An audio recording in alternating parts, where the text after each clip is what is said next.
Hello friends, I am Dr. Beena Sethi, Associate Professor in Chemistry and my today's topic is Metal Carbonyls. Metal carbonyls में सबसे पहले आज हम देखेंगे कि मेटल कार्बोनाइल्स कौन कौन से हैं और उनका स्ट्रक्चर क्या है, कितने टाइप के हैं, उनकी प्रॉपर्टीज क्या हैं। तो देखिए सबसे पहले जो मेटल कार्बोनाइल बनाया गया वो था टेट्रा कार्बोनाइल निकिल और ये बनाया था मिस्टर एल मोंट्स ने। एल मोंट्स ने क्या किया था कि जब रिफाइनिंग ऑफ निकिल की जा रही थी, रिफाइनिंग मीन्स कि जब उसका अल्ट्रा प्यूरिफिकेशन, निकिल का जब मेटलर्जिकल प्रोसेस चल रहा था तो हमें इम्प्योर निकिल मिला। तो उन्होंने क्या किया, उसको और ज्यादा प्योरीफाई करने के लिए उसकी रिएक्शन कार्बन मोनोऑक्साइड से कराई। उन्हें निकिल का कार्बोनाइल कंपाउंड मिला जो कि वोलेटाइल था। तो सारा की सारा जैसे ये इसमें इम्प्योर निकिल है, निकिल भी है और इम्प्यूरिटीज भी हैं। आपने इसकी रिएक्शन कार्बन मोनोऑक्साइड से कराई तो ये बन गया NiCO4 और ये वोलेटाइल होता है तो इसमें से वेपोराइज होके बाहर आ जाता है। और अब आप इसकी वेपर्स को कलेक्ट करके और फिर इसको आप दोबारा से गर्म करते हो तो क्या होता है, निकिल अलग हो जाता है, कार्बन मोनोऑक्साइड अलग हो जाता है। तो इस तरह से जो आपको निकिल मिलता है, क्योंकि यहाँ पे इम्प्यूरिटीज नीचे रह जाती है, केवल निकिल ही ऊपर वोलेटाइल कार्बोनाइल बना के आता है, तो आपको यहाँ पे अल्ट्रा प्योर निकिल मिलता है। तो इसको हम रिफाइनिंग में या प्यूरिफिकेशन ऑफ निकिल में हमने इसको सबसे पहले एल मोंट्स ने 1890 में बनाया था। उसके बाद 1910 में कोबाल्ट और मोलिब्डेनम के भी कार्बोनाइल्स बनाए गए, 1926 में क्रोमियम के, 1928 में टंगस्टन, 1936 में रोडियम एंड 1940 में इरिडियम के कार्बोनाइल कॉम्प्लेक्स मिले। और आज जैसा कि हम जानते हैं ऑलमोस्ट ऑल ट्रांजिशन एलिमेंट्स के कार्बोनाइल कंपाउंड्स हमें नॉन है, जिसमें आपको mononuclear, by nuclear and multi nuclear bridge compounds भी नोन है। अगर हम इसके स्ट्रक्चर की बात करें तो हम क्या देखते हैं, जब हम किसी भी मेटल की reaction stream of carbon monoxide means carbon monoxide gas उसके ऊपर से बहुत इसकी स्ट्रीम को पास करते हैं तो हमें क्या मिलता है, मेटल कार्बोनाइल। अब ये रेजोनेटिंग स्ट्रक्चर होता है, एक 1 और एक ये 2, ये दोनों स्ट्रक्चर एक दूसरे में रेजोनेंस करते रहते हैं। इस स्ट्रक्चर में आप देख रहे हैं कि कार्बन और ऑक्सीजन के बीच में ट्रिपल बॉन्ड है, जबकि यहाँ कार्बन और ऑक्सीजन के बीच में डबल बॉन्ड है। तो हम क्या देखते हैं कि जो एक्चुअल मेटल कार्बोनाइल का स्ट्रक्चर है उसमें इस वाले स्ट्रक्चर का कंट्रीब्यूशन बहुत ज्यादा होता है और इस स्ट्रक्चर का कंट्रीब्यूशन कम होता है। इसीलिए आपको कार्बन और ऑक्सीजन के बीच में ट्रिपल बॉन्ड या जो बॉन्ड लेंथ मिलती है वो ट्रिपल बॉन्ड के अप्रोक्सीमेटली इक्वल होती है, नॉट एग्जैक्टली इक्वल लेकिन उसके लगभग बराबर होती है। Now comes methods of preparation of metal carbonyls, जिसमें वेरी फर्स्ट मेथड जो है वो है डायरेक्ट सिंथेसिस या डायरेक्ट मेथड। डायरेक्ट मेथड में हम मेटल लाइक निकिल या आयन की रिएक्शन कार्बन मोनोऑक्साइड की स्ट्रीम से कराते हैं। जैसे निकिल के केस में 25 डिग्री सेंटीग्रेड और 1 बार के ऊपर कराते हैं तो हमें मिलता है टेट्रा कार्बोनाइल निकिल, जबकि 150 डिग्री सेंटीग्रेड पर और 100 बार पे अगर कार्बन मोनोऑक्साइड गैस पास की जाए तो हमें मिलता है पेंटा कार्बोनाइल आयन। और जितने भी ये कार्बोनाइल कंपाउंड्स होते हैं इनमें जनरली मेटल की ऑक्सीडेशन स्टेट या तो 0 होती है या ±1 होती है। और बहुत ही रेयर ऐसे कंपाउंड्स हैं जिसमें मेटल की ऑक्सीडेशन स्टेट ±2 हो। जनरली लो ऑक्सीडेशन स्टेट या 0 ऑक्सीडेशन स्टेट ही होती है। Second method is reduction method. Reduction method में हम क्या करते हैं कि एक हम मेटल का सॉल्ट लेके चलते हैं या ऑक्साइड लेके चलते हैं और उसको हम पहले रिड्यूस करते हैं, तो इसलिए हमें एक रिड्यूसिंग एजेंट चाहिए और साथ में हमें चाहिए कार्बन मोनोऑक्साइड। तो या तो मेटल का आप यहाँ पे सॉल्ट लेंगे या मेटल का ऑक्साइड लेंगे प्लस लेंगे reducing agent plus carbon monoxide. जैसे आप फर्स्ट मेथड में देख सकते हैं, फर्स्ट रिएक्शन में कि हमने यहाँ क्रोमियम क्लोराइड लिया, एल्यूमिनियम लिया, कार्बन मोनोऑक्साइड लिया। तो इस रिएक्शन में एल्यूमिनियम एक रिड्यूसिंग एजेंट है जो कि क्लोरीन से रिएक्शन करके खुद का ऑक्सीडेशन कर लेता है, एल्यूमिनियम क्लोराइड बन जाता है और क्रोमियम जीरो ऑक्सीडेशन स्टेट में आके 6 कार्बन मोनोऑक्साइड के मॉलिक्यूल्स के साथ रिएक्शन करके हेक्साकार्बोनाइल का क्रोमियम बनाता है। सेकेंड रिएक्शन में हम कोबाल्ट कार्बोनेट लेते हैं और साथ में लेते हैं हाइड्रोजन। हाइड्रोजन यहाँ पे रिड्यूसिंग एजेंट की तरह एक्ट करता है, 8 कार्बन मोनोऑक्साइड लिगेंड की तरह, और आपको 170 डिग्री सेंटीग्रेड पर by nuclear complex of cobalt मिलता है और साथ में CO2 और H2O। नेक्स्ट रिएक्शन में हमने रीनियम ऑक्साइड लिया। रीनियम ऑक्साइड में रीनियम के ऑक्सीडेशन स्टेट +7 है जो कि 17 कार्बन मोनोऑक्साइड से रिएक्शन करती हैं। इसमें से 7 molecules of carbon monoxide as a reducing agent act करते हैं और वो रीनियम +7 का रिडक्शन करके रीनियम 0 में कन्वर्ट कर देते हैं और खुद किसमें कन्वर्ट हो जाते हैं, CO2 में। तो आपको मिलता है binuclear complex of rhenium, तो 10 carbon monoxide as a ligand act कर रहे हैं। नेक्स्ट रिएक्शन में आपने लिया टंगस्टन क्लोराइड, जहां पे टंगस्टन की ऑक्सीडेशन स्टेट +6 है और जिंक यहाँ पे रिड्यूसिंग एजेंट की तरह एक्ट करता है, कार्बन मोनोऑक्साइड लिगेंड की तरह, और आपको मिलता है 0 ऑक्सीडेशन स्टेट में hexacarbonyl tungsten plus zinc chloride. Next reaction आपने लिया ruthenium ACAC means ACAC acetyl acetonate. तो यहाँ पे एसिटाइल एसीटोनेट जो है लिगेंड की तरह एक्ट कर रहा है और रुथेनियम यहाँ +3 ऑक्सीडेशन स्टेट में है।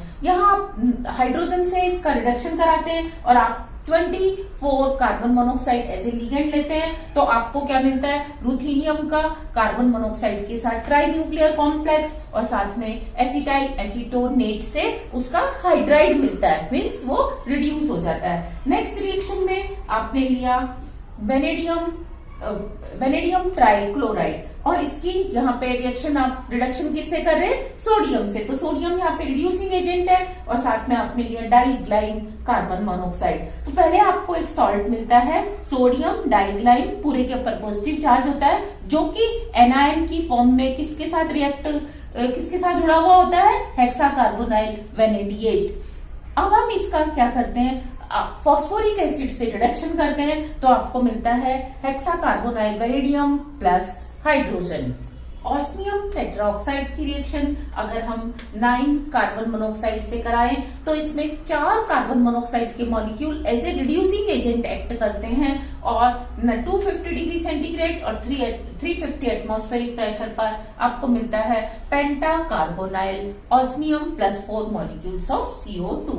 Next is photolysis and thermolysis reaction. देखो आपने लिया लिसिस से आपको दोनों में समझ में आना चाहिए कि इसमें एक कार्बन मोनोऑक्साइड का बॉन्ड ब्रेक होगा मेटल के साथ। तो यहाँ आपने लिया अगर पेंटाकार्बोनाइल आयन, इसको अगर आपने फोटोलिसिस किया, सनलाइट की प्रेजेंस में आपने रिएक्शन कराई, एसिटिक एसिड में आपने इसको डिसॉल्व किया तो आपको मिलता है non carbonyl dianion. Next एक कार्बन मोनोऑक्साइड बाहर निकल जाता है, तो इसका मतलब अल्टीमेटली इस पूरे में से एक कार्बन का बॉन्ड ब्रेक हो गया मेटल के साथ। नेक्स्ट आपने लिया इसका बाई न्यूक्लियर कंपाउंड, ये वाला, इसको अगर आपने 386 केल्विन तक हीट कर दिया तो you get trinuclear compound +15 carbon monoxide. Next अगर आपने लिया dicobalt salt means binuclear carbonyl compound, तो इसको अगर आप हाई टेम्परेचर पे हीट करते हैं तो you gate tetra nuclear complex of cobalt and 4 carbon monoxide.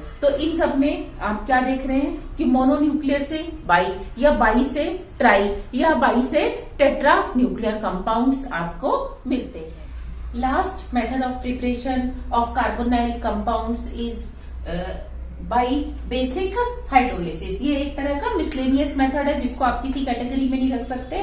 This one is basic hydrolysis. हमने आयन कार्बोनाइल लिया, इसका अगर हम बेसिक हाइड्रोलिसिस करते हैं वी गेट हाइड्राइडो कॉम्प्लेक्स। ये hydrido complex again manganese oxide के साथ रिएक्शन करता है जिसमें आपको मिलता है ट्राई न्यूक्लियर आयन का कॉम्प्लेक्स। ये ट्राई न्यूक्लियर आयन के कॉम्प्लेक्स में, और अगर आप इधर देखें तो इन दोनों में क्या फर्क है कि ये जो मैग्नीज ऑक्साइड है यहाँ पे इसका खुद का क्या हो रहा है, रिडक्शन, तो इट मीन्स ये दूसरे का क्या कर रहा है, ऑक्सीडेशन। मैग्नीज ऑक्साइड इसका ऑक्सीडेशन करता है, क्योंकि आयन की अगर आप ध्यान से देखें तो यहाँ इसकी ऑक्सीडेशन स्टेट है -2, जबकि इस कॉम्प्लेक्स में इसकी ऑक्सीडेशन स्टेट है 0। तो इसका खुद का रिडक्शन हो जाता है और ये आयन का ऑक्सीडेशन कर देता है। तो ये थी इसकी last method of preparation. Now we will see few important metal carbonyls and their physical properties.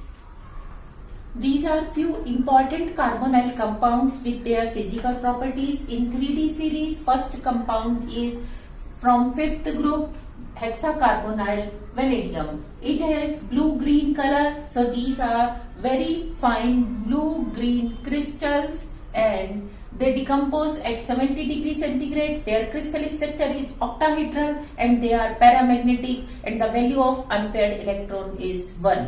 Next, from 6th B, hexacarbonyl chromium. These crystals are white crystals and decomposition temperature is 130 degree and these are also octahedral and they are diamagnetic crystals. Next one is from 7th B group, octacarbonyl bimanganese. These are golden yellow crystals. Their melting point is between 152 and 155 degree centigrade. Next is from 8th B group, pentacarbonyl ion. Second is non-carbonyl bi-ion. Next is dodecacarbonyl tri-ion. तो ये mononuclear, ये बाइन्यूक्लियर, ये ट्राइन्यूक्लियर है।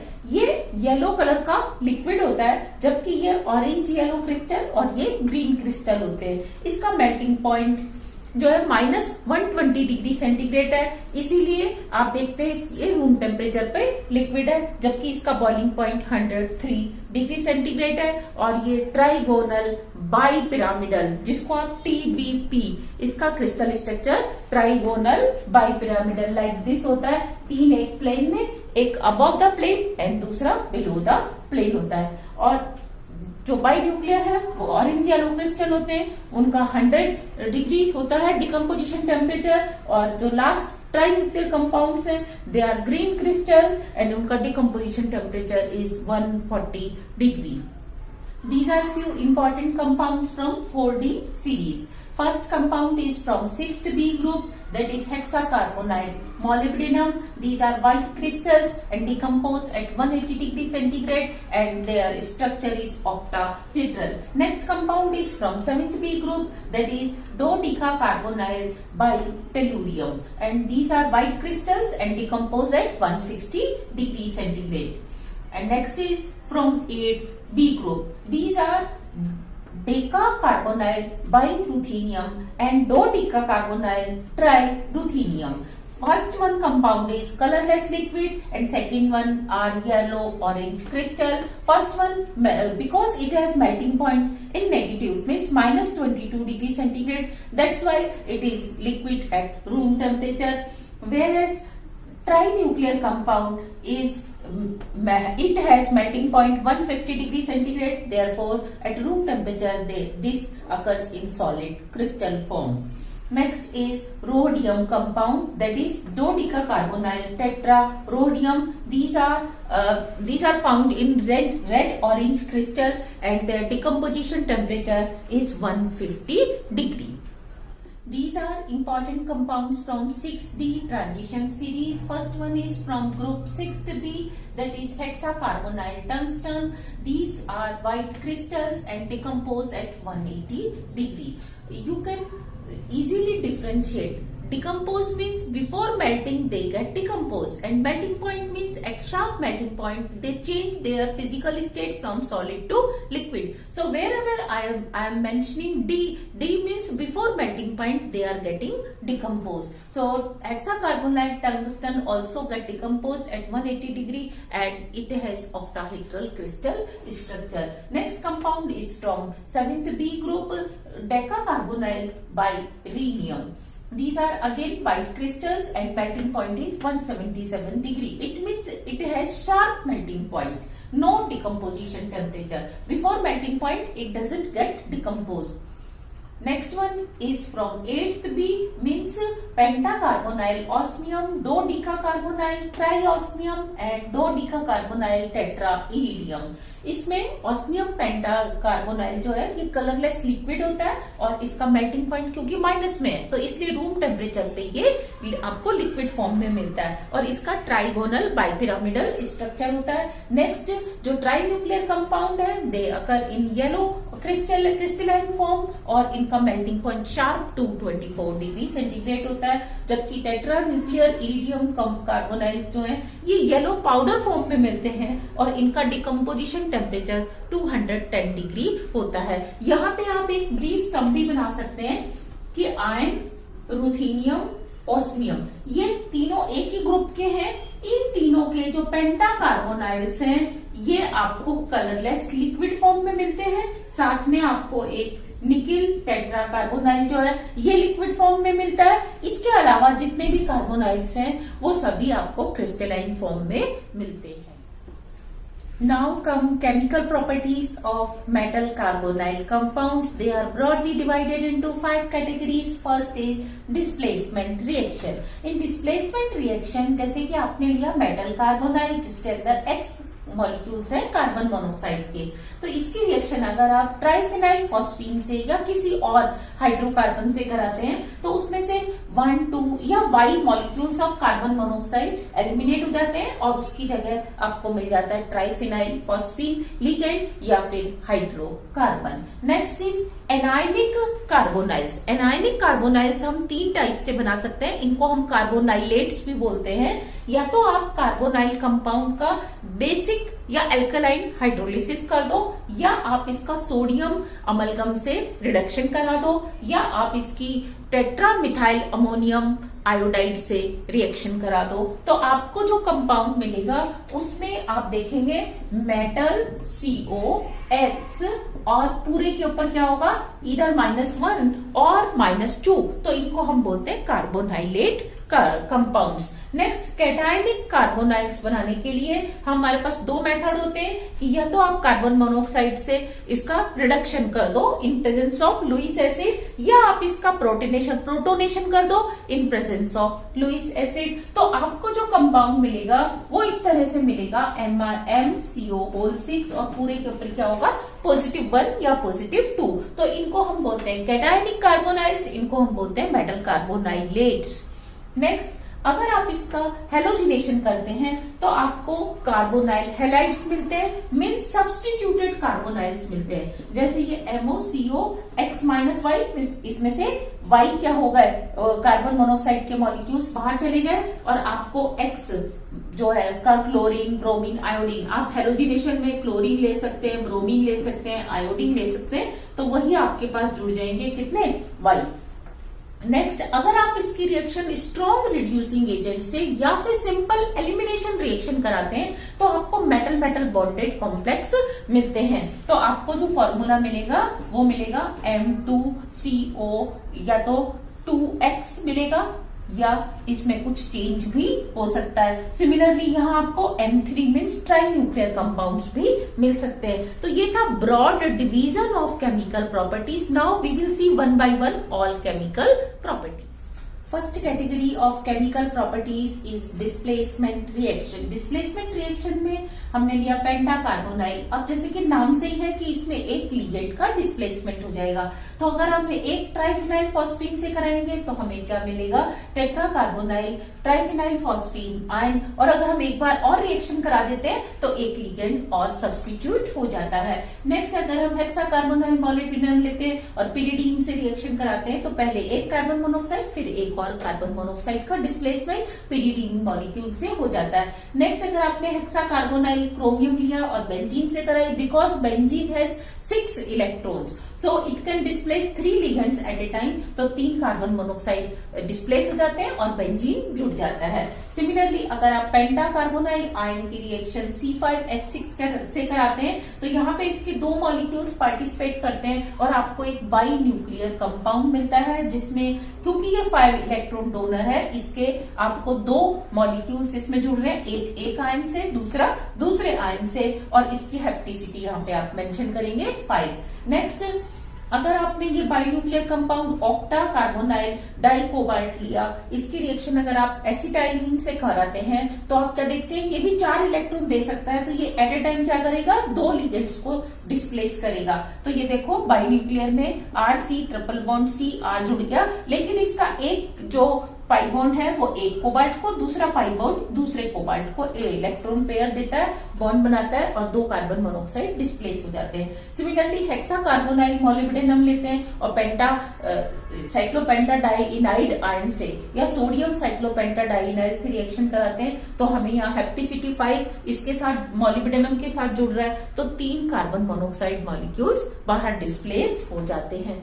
ये anionic और metal carbonylate, this one is second property of metal carbonyls. इसमें हम इसको 3 टाइप से एनायनिक मेटल कार्बोनाइलेट्स बना सकते हैं। First is basic hydrolysis. Basic hydrolysis में आपने पेंटाकार्बोनाइल आयन लिया तो ये पेंटाकार्बोनाइल आयन OH ग्रुप से रिएक्शन करके आपको बनाता है नेगेटिव आयन या कार्बोनाइलेट आयन। अब इसका मैकेनिज्म क्या होता है कि जैसे आपने ये पेंटाकार्बोनाइल ले रखा था तो फर्स्ट ऑक्सीजन के ऊपर क्योंकि इलेक्ट्रॉन नेगेटिविटी ज्यादा है, ये पाई बॉन्ड के इलेक्ट्रॉन्स को अपने पास शिफ्ट करता है, जिससे कार्बन के ऊपर पार्शियल पॉजिटिव आ जाता है। ये OH जो है इस कार्बन पे अटैक करके इस तरह से एक इंटरमीडिएट कंपाउंड बनाता है।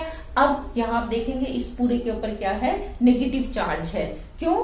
क्योंकि आपने इसके ऊपर OH का अटैक कराया, तो ये आपके ऊपर है नेगेटिव। अब यहाँ से इसका इलेक्ट्रॉन डिस्प्लेस होके इधर आता है और ये कार्बन का एक इलेक्ट्रॉन आयन के ऊपर आ जाता है, तो ये बन जाता है नेगेटिव आयन, साथ में एक H+ बाहर और CO2 मॉलिक्यूल बाहर निकल जाता है। तो ये था आपका फर्स्ट मेथड जिसमें आपने मेटल कार्बोनाइलेट्स बनाए। सिमिलरली आप बाइन्यूक्लियर कंपाउंड से भी बना सकते हो। अगर आप एल्कलाइन हाइड्रोलिसिस करो किसकी प्रेजेंस में, tetra ethyl ammonium iodide, this one is tetra ethyl ammonium iodide. तो ये टेट्रा इथाइल अमोनियम आयोडाइड के ऊपर पूरे के ऊपर क्या होता है, +1, तो 2 है तो +2, तो इस पूरे के ऊपर कितना चार्ज होगा, -2। तो इस तरीके से ये इसकी एक तरह से रिडक्शन रिएक्शन को शो करती है। Next method to prepare anionic और metal carbonylates anion is reduction. Reduction के लिए हम सोडियम अमलगम इन टेट्राहाइड्रोफ्यूरेन या फिर सोडियम बोरोहाइड्रेट इन टेट्राहाइड्रोफ्यूरेन काम में ले सकते हैं। तो यहाँ आप देखिए हमने न्यूट्रल कार्बोनाइल कंपाउंड्स लिए। अगर हम इसका reduction sodium amalgam plus tetrahydrofuran की प्रेजेंस में कराते हैं तो हमें मिलता है सोडियम टेट्राकार्बोनाइल कोबाल्टेट, क्योंकि यहाँ पे इस पूरे के ऊपर -1 है। और अगर आप बाई न्यूक्लियर सॉल्ट लेते हैं तो आपको मिलता है सोडियम पेंटाकार्बोनाइल मैग्नेट। नेक्स्ट, अगर आप हेक्सा कार्बोनाइल क्रोमियम ले रहे हैं और सोडियम और अमोनिया से इसकी रिडक्शन करा रहे हैं तो आपको मिलता है सोडियम पेंटाकार्बोनाइल क्रोमेट, क्योंकि इसके ऊपर -2 चार्ज होगा। सिमिलरली अगर आप इसका रिडक्शन सोडियम बोरोहाइड्राइड से कराते हैं तो आपको मिलता है sodium hydrido deca carbonyl, sorry यहाँ पे होगा टेट्रा कार्बोनाइल क्रोमेट। नेक्स्ट, अगर आप हेक्सा कार्बोनाइल क्रोमियम की सोडियम बोरोहाइड्राइड से अमोनिया की प्रेजेंस में कराते हैं तो आपको मिलता है sodium deca carbonyl di chromium. Next, अगर आप डेका कार्बोनाइल रीनियम बाइरीनियम की रिएक्शन कराते हैं, रिडक्शन कराते हैं सोडियम बोरोहाइड्राइड से टेट्राहाइड्रोफ्यूरेन में, तो again you get -2 ion on rhenium complex, तो इसको हम बोलेंगे रीनिएट। ओके, तो दिस वाज एनायनिक और metal carbonylate complex reaction. Next method to prepare metal carbonylate ions is substitution, हमने टेट्रामिथाइल अमोनियम आयोडाइड लिया और हेक्साकार्बोनाइल मॉलिब्डेनम से इसकी रिएक्शन कराई, तो आप क्या देखते हो, एक कार्बन मोनोक्साइड का डिस्प्लेसमेट हो गया एक आयोडाइड से, तो इस पूरे के ऊपर कौन सा चार्ज आ जाता है, नेगेटिव चार्ज, और ये जुड़ जाता है टेट्रामिथाइल अमोनियम कैटायन से। सिमिलरली अगर आप हेक्साकार्बोनाइल मॉलिब्डेनम की रिएक्शन सोडियम ट्राइबोराइड से रिएक्शन कराते हैं, तो आप देखेंगे एक कार्बन मोनोक्साइड डिस्प्लेस हो गया इस नेगेटिव आयन से, इसलिए इसके ऊपर पूरे के ऊपर नेगेटिव आ गया और ये सोडियम पॉजिटिव से जुड़ गया। नेक्स्ट अगर आप पेंटाकार्बोनाइल आयन जो कि न्यूट्रल है, मॉलिक्यूल जो कि न्यूट्रल है, इसकी रिएक्शन इस आयन से कराते हैं जिसके ऊपर ऑलरेडी क्या है, एक नेगेटिव है, पेंटाकार्बोनाइल मैग्नेट, तो ये दोनों सनलाइट की प्रेजेंस में रिएक्शन करके बाई न्यूक्लियर कंपाउंड बनाते हैं, जिसमें आप देख रहे हैं non carbonyl ion manganese magnet, जहां पे पूरे के ऊपर क्या है, नेगेटिव चार्ज और एक कार्बन मोनोक्साइड बाहर निकल जाता है। Next property of metal carbonyl compounds is formation of cationic carbonyl complexes. इसको हम दो मेथड से बना सकते हैं। फर्स्ट कि हम इसका रिडक्शन कर दें कार्बन मोनोक्साइड से in presence of Lewis acid, क्योंकि AlCl3 है, लुईस एसिड है। आप देखिए ये रिवर्स रिएक्शन हो रही है जो अभी हमने पहले पढ़ी थी, उसमें हम कार्बन मोनोक्साइड को रिप्लेस करते थे क्लोरीन से, यहाँ ऑलरेडी क्लोरीन अटैच्ड है, तो हमने इसके ऊपर क्या किया, क्योंकि इसके ऊपर +1 चार्ज है तभी तो इससे क्लोरीन जुड़ा हुआ है, और इस पूरे के ऊपर क्या है, न्यूट्रल, कोई चार्ज नहीं है। तो जब हम कार्बन मोनोक्साइड का डिस्प्लेसमेंट करते हैं इस क्लोरीन को हटाने के लिए, तो हमें मिलता है MnCO6+1, और क्योंकि इसके ऊपर पॉजिटिव चार्ज है तो अब ये किससे जुड़ जाएगा, AlCl4 नेगेटिव से, क्योंकि AlCl3 ने क्या किया, इस क्लोराइड को ले लिया और आपको बना दिया AlCl4 नेगेटिव। सिमिलरली आप इसका प्रोटोनेशन भी कर सकते हैं। प्रोटोन, यहाँ सब्स्टिट्यूशन किया है, यहाँ प्रोटोनेशन। प्रोटोनेशन में क्या होता है कि आप पेंटाकार्बोनाइल आयन लिया, इसका आप HCl से रिएक्शन करा दो in presence of Lewis acid, तो आप देखते हो ये बन गया FeHCO5 पॉजिटिव, क्योंकि यहाँ पे H पॉजिटिव है तो इस पूरे के ऊपर क्या आ जाएगा, पॉजिटिव चार्ज, और ये अब जुड़ जाएगा BCl4 नेगेटिव से। BCl3 ने क्या किया, इसके Cl को ले लिया, तो ये आपका बन गया BCl4 नेगेटिव। तो इस तरह से हम क्या करते हैं, इसके कैटायनिक कॉम्प्लेक्स कंपाउंड बना सकते हैं।